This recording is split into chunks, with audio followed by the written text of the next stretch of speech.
Olá, boa noite. A edição do Band Minas traz a partir de agora os principais assuntos do dia. 19 anos depois, professor é preso por encomendar assassinato da ex-mulher.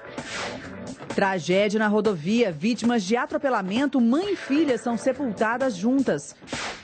A polêmica do reajuste das tarifas. Decisão judicial de barrar aumento repercute em Belo Horizonte.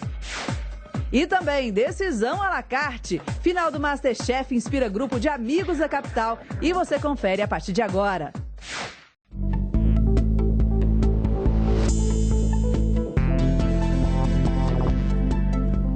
"19 anos depois, a polícia prendeu o professor universitário suspeito de encomendar a morte da ex-mulher que ocorreu na frente dos filhos. Roberto Gomes da Silva já é um senhor de 61 anos. Tem poucos cabelos e uma aparência bem envelhecida, bem diferente de como ele estava há 19 anos atrás, naquele dia 5 de novembro de 1996, quando a ex-mulher dele, Alba Valéria Rios, na época com 33 anos, foi morta com 2 tiros na cabeça. O delegado conta que dias depois do crime, com a prisão do executor Luiz Carlos Ribeiro, toda a história já havia sido revelada. Pouco tempo depois do crime, o Luiz foi preso, a Solange também foi presa. Chegou-se a pessoa que teria intermediado o Luiz, que é a pessoa, o Antônio, que era o porteiro da escola, e o Roberto também foi preso. Porém, o Roberto ficou 2 dias preso, conseguiu um habeas corpus e foi posto em liberdade. Tão logo foi posto em liberdade. Roberto, que a professora havia comentado com Antônio da Silva, que era porteiro da escola onde ele trabalhava, que estava pensando em matar a ex-mulher, pois ela havia iniciado um novo relacionamento. Antônio disse que um primo dele aceitaria fazer o serviço, por uma boa oferta. O Luiz, que é o executor, no dia dos fatos, esteve na casa da vítima e, para se encorajar, juntamente com a Solange, ficaram em um bar, fazendo uso de bebidas alcoólicas.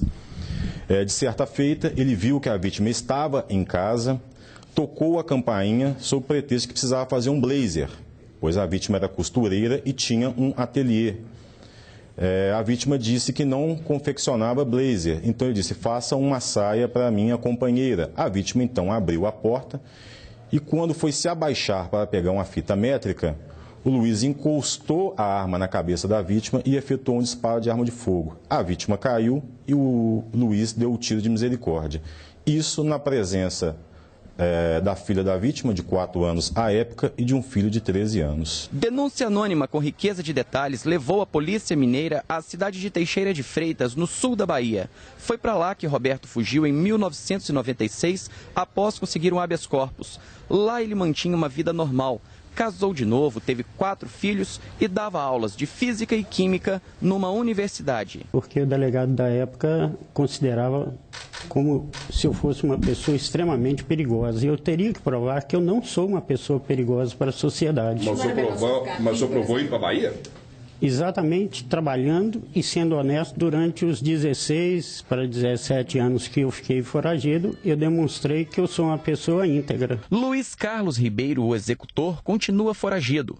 Os outros 2 envolvidos no crime já foram julgados pela Justiça. Luiz Carlos, ele recebeu um benefício de liberdade, saída temporária, foi condenado a 13 anos de prisão e fugiu da cadeia recentemente e não voltou mais. A Solange foi condenada a 4 anos em regime aberto e já cumpriu sua pena.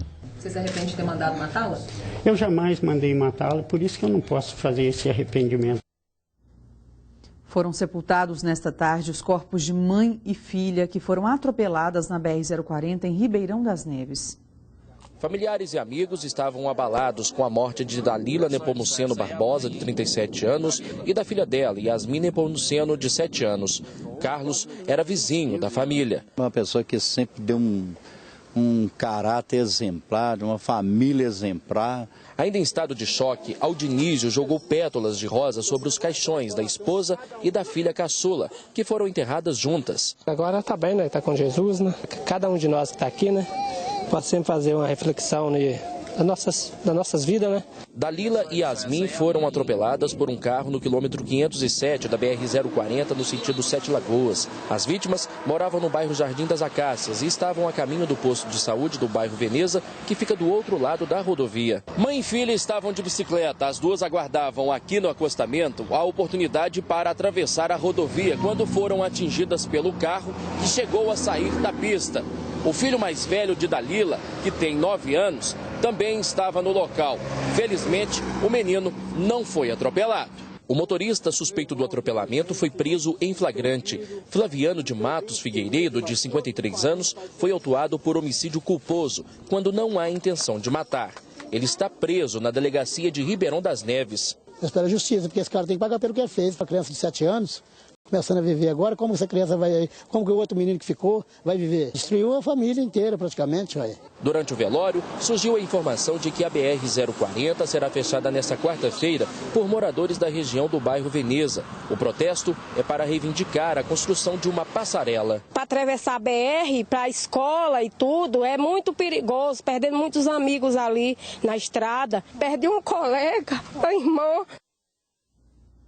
A decisão judicial de barrar o aumento das tarifas de ônibus repercutiu hoje em Belo Horizonte. A notícia de que a Justiça barrou o aumento das tarifas de ônibus em Belo Horizonte agradou o usuário do transporte coletivo na manhã de hoje. Você colocando no bolso, fica muito pesado. Esse aumento foi injusto, né? Já teve aumento, tem que dar aumento uma vez só por ano, né? Perfeito, muito bom. Somando ali no fim do mês, a diferença é grande, enorme. Mas há pouco mais de um mês, quando o usuário recebeu a notícia do aumento de quase 10% na passagem, a reação foi outra. Eu acho um absurdo. Eu acho um absurdo. Absurdo. Na tarifa mais usada, o valor pulou de R$ 3,10 para R$ 13,40. Só esse ano, essa é a segunda vez que a Justiça manda suspender o aumento na tarifa de ônibus em Belo Horizonte. A primeira vez aconteceu no mesmo dia em que a Prefeitura anunciou, através do Diário Oficial do município, o reajuste em 31 de julho. A Prefeitura recorreu, a liminar foi cassada e o aumento passou a valer no último dia 8 de agosto.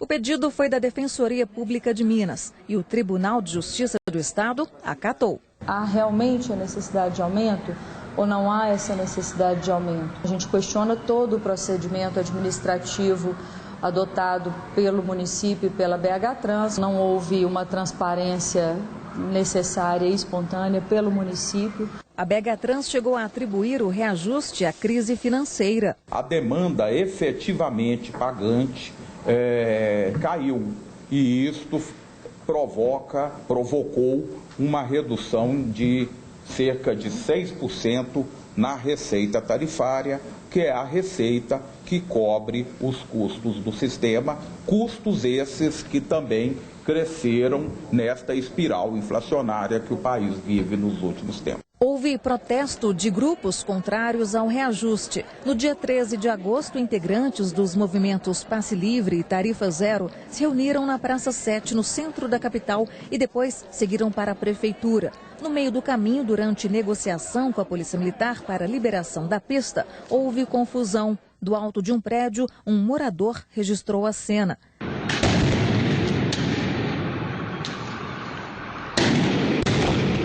Vários manifestantes entraram neste hotel para se esconder dos tiros. A polícia entrou e fechou o cerco. Mais de 100 estudantes ficaram no prédio e foram ouvidos pela polícia. 62 pessoas foram detidas, entre elas 2 menores apreendidos. É importantíssima essa mobilização. Não é uma ação só da Defensoria Pública, é toda uma população que clama por um preço justo do transporte coletivo. Mas o usuário do transporte coletivo só deve sentir no bolso a decisão da Justiça após a Prefeitura ser notificada oficialmente. Enquanto isso, ele continua pagando o valor reajustado.